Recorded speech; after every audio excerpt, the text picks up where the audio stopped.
Thanks to everybody. And ఇప్పుడు తారక్ గారికి mic ఇచ్చేద్దాము. అందరికీ నమస్కారం.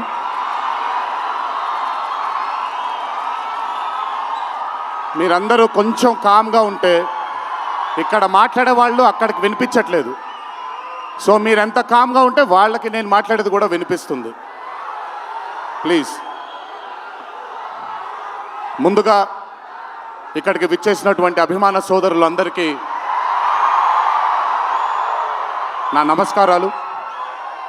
ఇక్కడికి విచ్చేసినటువంటి పాత్రికేయ మిత్రులందరికీ కూడా నా నమస్కారాలు.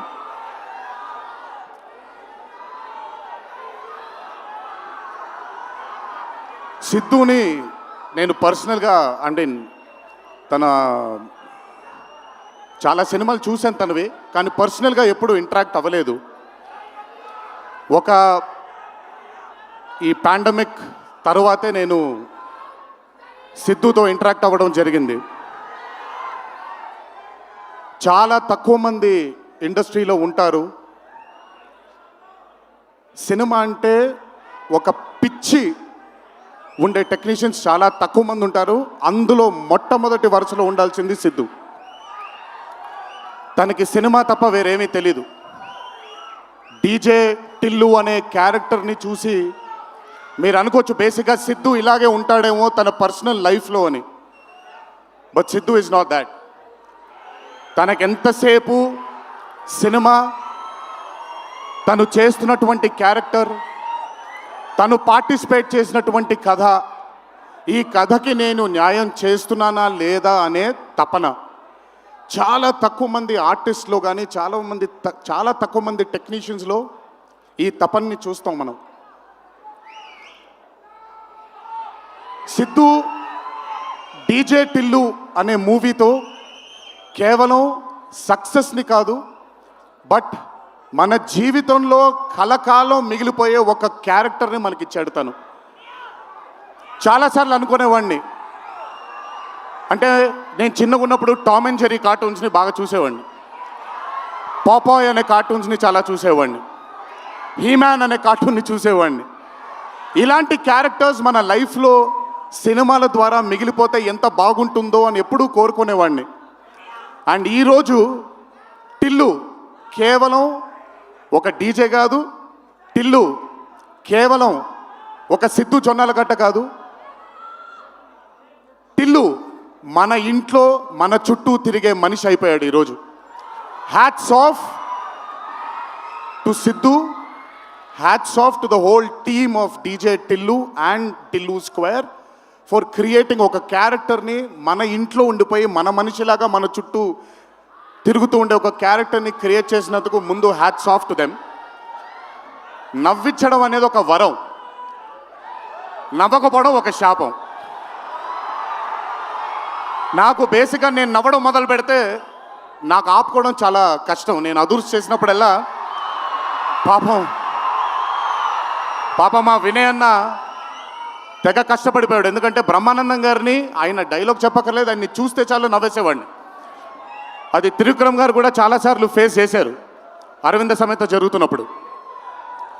అలాంటిది నేనెంత నవ్వానో కూడా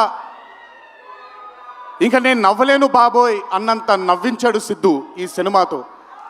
నన్నే కాదు చాలామందిని నవ్వించాడు. ఆ బ్లెస్సింగ్స్ అంతా సిద్ధుకి దక్కాలి. ఇంకా అద్భుతమైన చిత్రాలు, ఇంకా చాలా బ్యూటిఫుల్ క్యారెక్టర్స్ని తను క్రియేట్ చేయాలి, తను పోర్ట్రే చేయాలి, మనందరికి అందించాలి అని ఆ దేవుణ్ణి మనసారా కోరుకుంటున్నాను. అతనికి ఆ శక్తిని కల్పించాలని కోరుకుంటున్నాను.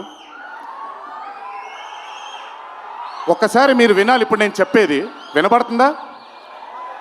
పర్లేదు, వినపడుతుంది. దేవరా సినిమాలో ఒక డైలాగ్ ఉంది. డైలాగ్ గురించి చెప్పను కానీ దేవర్ కూడా ఇంచుమించు భయం గురించి ఆ సినిమా ఎక్కువ శాతం భయం గురించి మాట్లాడడం జరుగుతుంది ఆ సినిమాలో. కలగనే ధైర్యం ఉండాలి, కళ కనడానికి ఒక ధైర్యం ఉండాలి. ఆ ధైర్యాన్ని, ఆ కళని సార్థకం చేసుకోవడానికి, నిజం చేయడానికి భయం ఉండాలి. అది కుదిరితే సరిదిద్దండి, లేదంటే క్షమించండి, అంతేగాని నేనున్నానని గుర్తించండి ఇక్కడ మీరు. I'm telling that. పోలే అద్దరు పోలే. సో అది ఊరికే నాకేంటో, నాకు ఆయన్ని చూసి చాలా రోజులు అయిపోయింది. ఈ స్టేజ్ మీద కూర్చుంటే నాకు మళ్ళీ అరవింద సమేత గుర్తొస్తుంది ఆయనతో. సో సో మనిషికి కళని సార్థకం నిజం చేయడానికి విపరీతమైనటువంటి డిసిప్లిన్ ఉండాలి. డిసిప్లిన్ అంటే భయం. ఈరోజు the whole team of Tillu square అవ్వచ్చు, DJ Tillu as a brand, వాళ్ళు అంత భయపడుతూ భక్తితో శ్రద్ధలతో ఆ సినిమాని మీ అందరికీ చూపించాలి, మీ అందరికీ నచ్చాలని అంత కష్టపడ్డారు. కాబట్టి ఈరోజు ఆ సినిమాకి అంతటి ఘన విజయం లభించింది. Siddhu, please, all your life ఒకటే మార్గం, కష్టపడాలి, కష్టపడుతూనే ఉండాలి. మళ్ళీ చెప్తాను, కష్టానికి కొలమానం లేదు. నా కష్టం నీ కష్టం వేరు కాదు, కష్టం ఒకటే. ఆయన పడినా నేను పడినా విశ్వక్ పడినా అందరికీ కష్టంకి కొలమానం లేదు. ఎక్కువ కష్టపడ్డారు, తక్కువ కష్టపడ్డారు లేదు, కష్టపడ్డారు. ఆ కష్టాన్ని ఎప్పుడూ నమ్ముకో. It will always take you forward my love. నాకు చాలా నమ్మకం. నేను చాలాసార్లు విశ్వక్కి సిద్ధుకి చెప్పాను, నాకు మీ ఇద్దరిపైన చాలా నమ్మకం ఉంది. అంటే నేనేదో పెద్ద ఇలా అని కాదు, బట్ నమ్మకం ఉంది. రేపు పొద్దున ఇండస్ట్రీకి మీ ఇద్దరు కూడా చాలా హెల్ప్ అవుతారు. ఇండస్ట్రీ ముందుకు వెళ్ళడానికి, కొత్త ఐడియాస్ని, కొత్త థాట్స్ని ముందుకు తీసుకురావడానికి మీ ఇద్దరు కూడా మీ వంతు కృషి డెఫినెట్గా ఈ ఇండస్ట్రీకి పెడతారు. మీరు ఉపయోగపడతారు ఇండస్ట్రీకి అని చాలాసార్లు వాళ్ళకి చెప్పాను. ఈరోజు ఇద్దరిని అలా చూస్తుంటే నాకు చాలా గర్వంగా, చాలా ఆనందంగా ఉంది. ఇండస్ట్రీకి ఈరోజు ఇలాంటి డేర్ డెవిల్స్ కావాలి, కొత్త థాట్స్ని ముందుకు తీసుకొని వెళ్ళడానికి, కొత్త రకమైన ఐడియాస్ని ముందుకు తీసుకొని వెళ్ళడానికి. Hats off to both of them. అలాగే ఈ చిత్రానికి దర్శకత్వం వహించిన మల్లిక్ రామ్ గారు, it's not an easy task అండి. ఒక బ్లాక్ బస్టర్ అయిన చిత్రానికి మళ్ళీ సీక్వెల్గా మీరు దానికి దర్శకత్వం వహించడం ఈజీ టాస్క్ కాదు. Hats off to you and congratulations. You've done a great and an amazing job.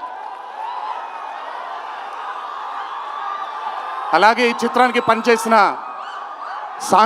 సాంకేతిక నిపుణులందరికీ, నేను ఇందాకే కాసర్ల శ్యామ్ గారితో మాట్లాడుతున్నాను. ఆయన రాసినటువంటి ఒక పాట చాలా ఇష్టం నాకు, బలగంలో ఊరు పల్లెటూరు అనే పాట నాకు చాలా ఇష్టం. నాకెందుకో ఆయన రాస్తుంటే మట్టి వాసన వస్తూ ఉంటుంది ఆయన దగ్గర నుంచి, ఆయన వాడే పదాల దగ్గర నుంచి. Hats off to Kasarla Shyam garu, hats off to Achchu, hats off to all the other technicians, and special mention to Radhika and the Radhika, Neha garu and Anupama Parameswaran garu. They've done phenomenal job. Tillu తనకుండే ఒక వీక్నెస్ ఏదైతే ఉందో ఆ వీక్నెస్ని పర్ఫెక్ట్గా పోర్ట్రే చేయగలిగారు. వాళ్ళిద్దరూ లేకపోతే ఈరోజు డెఫినెట్గా ఈ చిత్రం ఇంత విజయం సాధించేది కాదు. వాళ్ళకు కూడా నా కంగ్రాచులేషన్స్ తెలియజేస్తూ, ఇక్కడికి విచ్చేసిన మీ అందరికీ కూడా నా ధన్యవాదాలు.